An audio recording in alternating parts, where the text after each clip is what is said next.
La team, quand je vous dis parfois que dans l'immobilier, ce n'est pas toujours rose, ce n'est pas de la blague.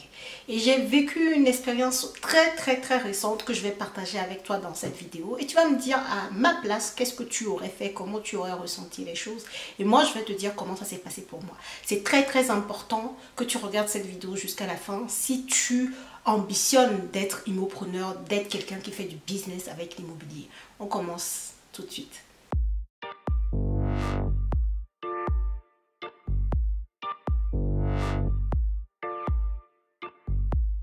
Bonjour à tous et bienvenue sur cette chaîne destinée à l'investissement immobilier. Je suis Céline Dorido, je suis immopreneur et sur cette chaîne, je te montre, je te partage mes expériences pour que toi aussi tu puisses à ton tour devenir un investisseur immobilier rentable, un businessman ou businesswoman dans l'investissement immobilier, quelqu'un qui gagne véritablement de l'argent tous les mois grâce à son parc immobilier. Si le sujet t'intéresse, je t'invite à faire deux choses. La première chose, abonne-toi à cette chaîne et active ta cloche de notification pour ne pas rater mes futures publications.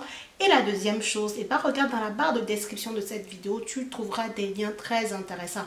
Notamment si tu es nouveau ou nouvelle sur cette chaîne, tu vas trouver ton cadeau de bienvenue et également le lien vers mon canal Telegram dans lequel se passe beaucoup de choses, ok? Donc n'hésite pas à rejoindre le canal Telegram. Alors je te disais aujourd'hui que cette vidéo, je te disais tout à l'heure que cette vidéo va être une vidéo de partage d'expérience, ok? Partage d'expérience parce qu'il m'est arrivé quelque chose là très récemment. Je suis sur mon téléphone, hein, c'est pour te lire les messages que j'ai eus. Pas plus tard que hier, on était lundi, d'accord? J'ai reçu un message très tard dans la soirée d'un de mes locataires. C'était à minuit sur WhatsApp. Je ne l'ai pas vu, hein. À minuit. Moi, je ne suis plus connectée normalement. Ça m'arrive des fois, mais hier, dimanche nuit, du coup, je n'étais pas connectée parce que son message est arrivé à minuit. Donc, dans son message, ma locataire me dit qu'elle a eu une coupure de courant avec un autre de ses voisins et qu'elle ne savait pas à quoi c'était dû et qu'elle me tenait au courant au fil de l'eau. Et du coup, lundi matin, très tôt, lundi matin à 5 h d'ailleurs, tu verras là à côté de la vidéo, je vais te mettre le message qu'elle m'a mis. Elle me dit dans le message, je vous ai envoyé un message sur WhatsApp pour une coupure de courant. Tout vient de se réactiver et les prises ont fait des étincelles bleues. Une à une. Il y a une odeur de brûlé chez le voisin et moi, côté ancienne cuisine, donc on a retiré les fusibles pour notre sécurité à tous afin que vous envoyez quelqu'un au plus vite. Tout a ressauté, j'ai oublié de le préciser dans le message. Donc, à 5h19 du matin, hier lundi, début de semaine, je reçois ce message de l'une de mes locataires. À ma place, comment aurais-tu réagi? Là, on parle d'une question de vie ou de mort quand même. Je vous ai souvent dit ici que tout ce qui concerne l'électricité est à prendre au plus haut point de façon très sérieuse parce que ça peut conduire à des accidents très graves qui pourraient entraîner, qui pourraient porter atteinte à la vie de vos locataires. Donc, c'est pour ça d'ailleurs que, en parenthèse du coup, je tiens souvent à vous signifier que lorsque tu te dis bricoleur, que tu veux faire des travaux toi-même, les travaux d'électricité ne les fais jamais toi-même, jamais au grand jamais toi-même, même si tu es le meilleur bricoleur. Pourquoi? Parce que tu n'as pas de décennale, puisque ce n'est pas ton métier, tu n'as pas d'assurance derrière. Fais toujours intervenir un professionnel pour te couvrir toi en cas de dégâts, en cas de problème, pour des questions de responsabilité et pour que l'entreprise vienne faire les réparations. Toujours et bien entendu, aie toujours tes assurances à propriétaire non occupant et que le locataire ait aussi son assurance habitation.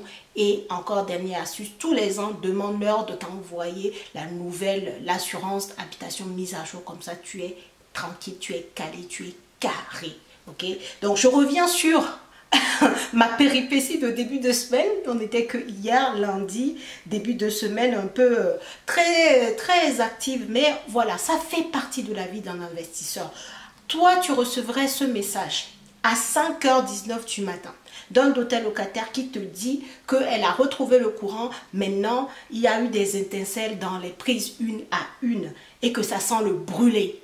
Qu'est-ce que tu pourrais faire? Bon, je te précise, à 5 heures du matin, je n'ai pas vu tout de suite, j'ai vu le message à 7 heures, ok? Mais toi, enfin, qu'est-ce que tu aurais fait en fait? C'est ça en fait. Quelle aurait été ta réaction si tu recevais un de ces messages-là? Est-ce que c'est ce genre de problème qui te fait peur et c'est pour ça que tu hésites à rentrer dans l'investissement immobilier? Fais une pause sur cette partie et réfléchis à quel aurait été ton état et qu'est-ce que tu aurais fait. C'est très important en fait. Si ta réponse est état de stress maximum, je perds les moyens, ça veut dire qu'il y a un petit travail à faire sur toi parce que de toute façon, des problèmes, tu peux toujours en avoir dans l'immobilier. Maintenant, c'est ta façon de les résoudre qui va te permettre de traverser les choses assez sereinement ou bah en fait de te stresser à mort et de faire une attaque pour rien en fait. Donc, c'est très important de savoir gérer les problèmes. La gestion d'aléas est très importante dans l'immobilier. Alors, moi, je ne vais pas te faire durer le suspense puisque cette vidéo, encore une fois, c'est une vidéo de partage d'expérience. Ce genre de choses peut t'arriver, ok? Si tu es investisseur immobilier, c'est ce genre d'aléas qui pourrait potentiellement t'arriver également. Ça ne prévient pas et clairement, dans la suite de ce que je vais te dire, je vais t'expliquer pourquoi il y a eu également ce problème. Donc, qu'est-ce que j'ai fait? Moi, je me réveille à 7 heures du matin, je m'occupe des enfants, ils étaient en train de manger, je regarde ce message. Eh bien, je contacte tout de suite, je dis bien tout de suite mon artisan, tout de suite.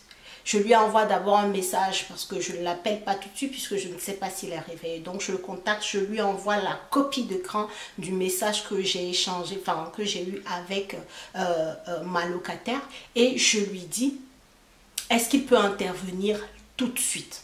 Donc, il ne pouvait pas intervenir, mais par contre, qu'est-ce que je lui ai demandé de faire? D'appeler la locataire, de la rassurer, de lui dire s'il y a des choses précises qu'elle doit faire et ensuite de lui donner l'horaire pendant laquelle il pourrait passer. Et donc, c'est ce qui s'est passé. Et tout de suite après, quand la locataire l'a eu, elle m'a rappelé, elle était beaucoup plus sereine. Et elle m'a dit du coup qu'elle attendait le passage de l'artisan.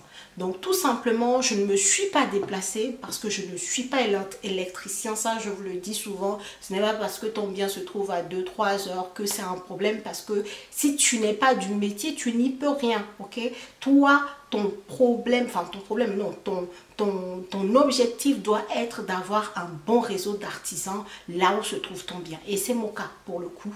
Donc, j'ai appelé mon artisan, il a appelé tout de suite, je lui ai envoyé le numéro de la locataire, il a appelé, ils ont échangé, il a convenu avec elle de l'horaire pendant lequel il allait passer et il est arrivé, il a fait le diagnostic et il a vu en fait que il y avait un fusible général au niveau du compteur qui était en fin de vie parce que les fusibles aussi ont des fins de vie. Ce fusible là avait tout simplement grillé et ce qui a entraîné les dégâts que ma locataire a dit également dans l'appartement d'un autre de mes locataires, ok? Donc il a tout simplement changé les choses, il a fait les réparations tout simplement et tout est rentré dans l'ordre. Tout ça s'est passé hier. Tout ça s'est passé hier. Donc, tu vois, l'immobilier parfois ce n'est pas voilà, j'ai fini, j'ai eu mon crédit, j'ai fait les travaux, j'ai mis mes locataires et il ne se passe plus rien. Ce n'est pas vrai. Ok?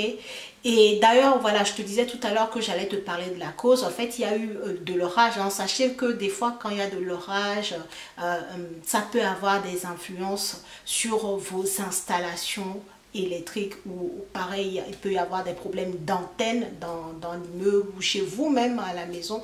Donc, tout ça, c'est lié. Mais encore une fois, si tu es propriétaire, c'est ton problème en fait. Le locataire, il ne peut que venir vers toi et ça sera à toi de gérer.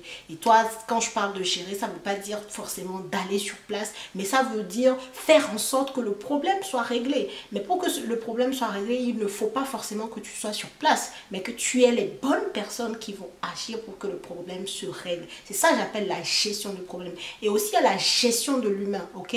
Quand tu as un locataire qui t'appelle comme ça, tout faire pour rassurer quand même le locataire, parce que avoir des prises qui étaient insolentes et avoir une mauvaise odeur, ça peut faire extrêmement peur. Donc il faut prendre les choses. Il y a beaucoup d'humains aussi dans notre rôle de bailleur. C'est important de ne pas l'oublier, parce que derrière on a des humains en fait qui louent nos appartements, et on doit quand même vraiment avoir des échanges assez cordiaux avec eux, des choses dans des situations comme celle-là où ils peuvent être très stressés, les rassurer et leur montrer quand même qu'on est réactive, parce que à leur place, je m'attendrais à avoir de la réaction, de l'efficacité de mon bailleur, pour que le problème, qui a un problème grave, je le répète, les problèmes électriques peuvent causer des accidents corporels mortels en fait. Donc il faut vraiment être réactif.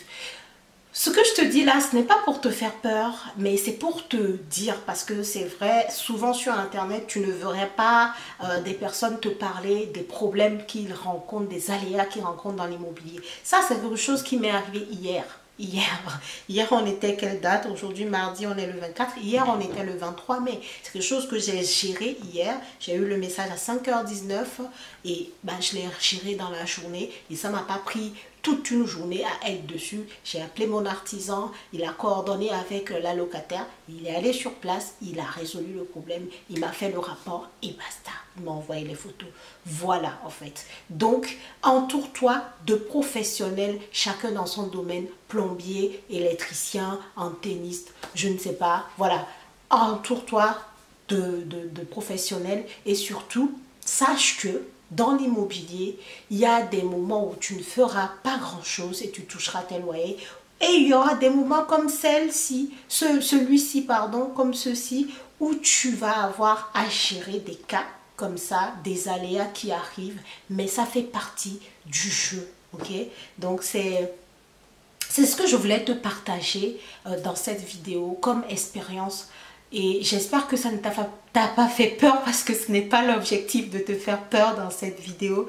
Mais ce sont les réalités de l'immobilier. Donc il me fallait de la transparence, que je te communique ça comme je l'ai vécu hier. Mais je l'ai vécu en toute sérénité, comme je te l'ai dit. Il n'y a rien de stressant dans ça. Ça n'est que des aléas. Il faut juste être réactif et avoir son réseau. Et tout se passe extrêmement bien. Et ça ne va pas te prendre toute une journée. Ça n'a rien à voir avec aller t'asseoir dans un bureau et travailler 8 heures d'affilée. Rien à voir. Mais en tout cas, il faut parfois avoir la réactivité et être là quand il faut pour résoudre les problèmes en temps et en heure. Voilà la team, j'espère que cette vidéo de partage d'expérience t'a plu. Je t'ai parlé comme vraiment ça s'est passé. J'espère que ça t'a apporté un plus. J'espère que tu le noteras quelque part, que ce sont des problèmes qui peuvent arriver. Le tout, c'est de pouvoir savoir gérer et maîtriser ses émotions tout simplement. Si la vidéo t'a plu, like, partage, abonne-toi si ce n'est pas encore le cas. Et moi, je te dis à la prochaine vidéo.